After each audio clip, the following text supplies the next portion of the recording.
Hi everyone. మొన్న నేను వేరుశనగ గుళ్ళు, క్యాషూ నట్స్ కలిపి చేశాను కదండీ లడ్డూలు.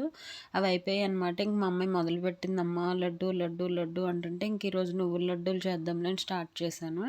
ముందుగా నువ్వులన్నీ మనం లైట్గా ఇలా వేపుకోవాలండి, బ్రౌన్ కలర్ వచ్చే వరకు. మరీ వేపుకుంటే చేదుగా ఉంటాయి, లైట్గా వేపుకోవాలి. అవి చల్లార్చుకునే లోపు కొంచెం బెల్లంలో ఒక గ్లాస్ వాటర్ పోసుకున్నాను. నాకైతే బద్ధకం అండి బెల్లం అంతా తరిగి పెట్టుకోవడానికి. ఒక హాఫ్ అన్ అవర్ ఇలా నానబెట్టేస్తాను. అదే నానిపోతుంది. అప్పుడు బాండీలో పోసుకొని ఈ హాఫ్ అన్ అవర్లో వేరే పని ఏదో ఒకటి చేసేసుకుంటానమాట. స్టవ్ వెలిగించి హైలో పెట్టేస్తాను. సగం నువ్వులేమో మిక్సీలో వేసుకొని సగం ఏమో మిక్సీ పట్టకుండా పక్కన పెట్టుకోవాలి.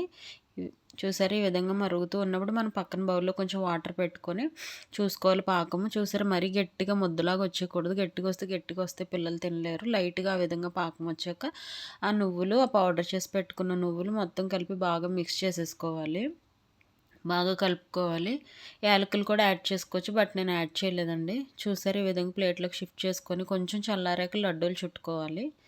అంతే. ఎంతో టేస్టీగా ఉంటాయి. బోన్ హెల్త్కి చాలా మంచిది, పిల్లలకైతే చాలా మంచిది. మనకు కూడా పెద్దవాళ్ళకి బీపీ, షుగర్కి అంటే ట్రైగ్లిజరైడ్స్, ఇంకోటి బ్యాడ్ కొలెస్ట్రాల్ కూడా తగ్గిస్తుంది. హెల్త్కి చాలా మంచిది. కంపల్సరీ మీరు కూడా తినండి. చూసారా ఏ విధంగా ఉన్నాయి, అక్కడక్కడ నువ్వులు తగులుతూ చాలా బాగుంటాయి. Thanks for watching. సబ్స్క్రైబ్ చేయండి.